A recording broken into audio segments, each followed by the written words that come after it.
حضرات گرامی، ہماری آج کی نشست کا موضوع عصر حاضر کی محافل نعت آداب اور ضرورت اصلاح ہے، اور ہمارے درمیان، جیسے میں نے پہلے بھی عرض کیا، ہمارے انتہائی مشفق اور مہربان ادارہ تحقیقات امام احمد رضا کے صدر جناب پروفیسر ڈاکٹر مجید اللہ قادری صاحب ہمارے درمیان موجود ہیں۔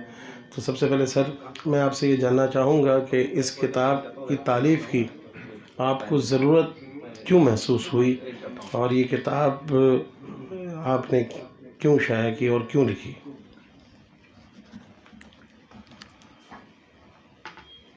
بسم اللہ الرحمن الرحیم۔ تمام سننے والوں کو السلام علیکم ورحمۃ اللہ وبرکاتہ۔ میری عمر اس وقت الحمدللہ 68 سال ہے، اور گھر میں 60 سال سے نعت پڑھ رہا ہوں۔ میری والدہ ماجدہ علیہ رحمہ، جن کا بھی حال میں وصال ہوا،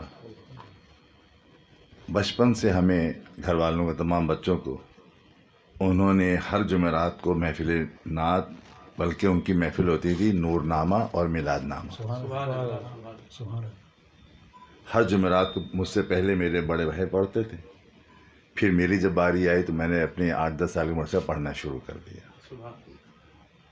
تو یہ اتنا پرانا ذوق ہے میرا، الحمدللہ۔ اس کے بعد تمام اسکول، کالج، یونیورسٹی کی پڑھائی کے بعد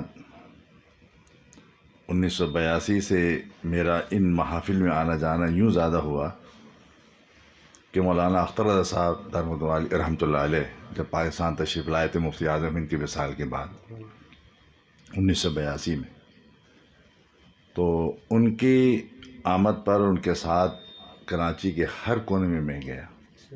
وہاں محفل نعت بھی ہوتی تھی، اور اس وقت نعت کم ہوتی تھی، واعظ زیادہ ہوتے تھے۔ یعنی جب کوئی محفل ہوتی تھی تو اس میں یہ تھا کہ عالم بلائے گئے ہیں اور ان کی تقریر ہو رہی ہے، لیکن بیچ میں 1-2 نعتیں کبھی اس سے زیادہ ہو جاتی تھی۔ یہ میں بات کر رہا ہوں 80 کی دہائی کی۔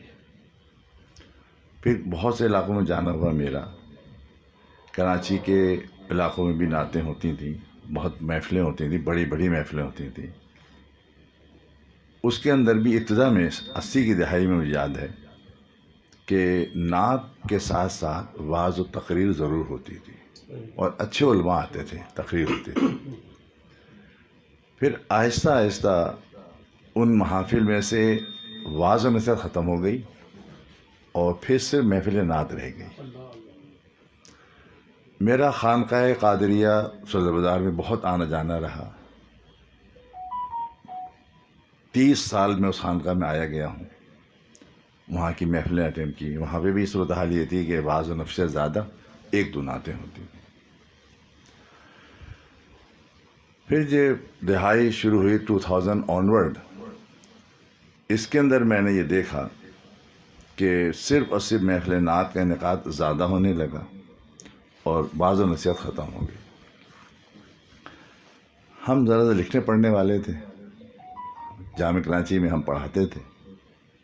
وہاں ہم اسلامیت نہیں پڑھاتے تھے، وہاں ہم اپنا سبجیکٹ جیولوجی پڑھاتے تھے، لیکن لکھنا پڑھنے کا شوق تھا تو ادارے تحقیقات سے تعلق ہوا۔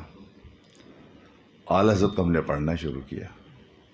اعلیٰ حضرت کو جب پڑھنا شروع کیا تو ہمیں ان سے جو بات 2 لفظوں میں کہوں سمجھ میں آئی کہ دین کی اشاعت چاہے آپ نعت پڑھ کے کریں، یا دین کی اشاعت آپ تقریر کے ذریعے کریں، یا دین کی اشاعت آپ قلم سے کریں، میرا دین پارے نان ہے۔